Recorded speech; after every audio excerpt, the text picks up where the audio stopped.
হযরতে আলী ফরমানে যুবক তুমি সর্বপ্রথম একটা কাজ করিও তোমার যদি মা বাবা থাকুন তাহলে মা বাবার খেদমত করিও মা বাবার বাধ্য সন্তান তুমি থাকিও দেখবা দুনিয়া আখিরাতের জীবন তোমার সম্মানী জীবন হইব সুবহানাল্লাহ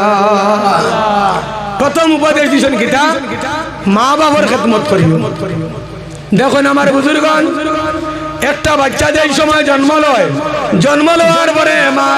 এত কষ্ট করিয়া তোমারে দুগ্ধবান করিয়া বড় করে ঠিক নানি আমার বুজুর্গণ তোমার ভরসা পায়খানা সানিয়া তোমারে বড় করন এবং তোমারে খাদ্য খাওয়াইয়া তিল তিল করিয়া তোমারে বড় করন কিন্তু বড় হওয়ার পরে এই বাচ্চাই যেই সময় মারে গালাগালি করে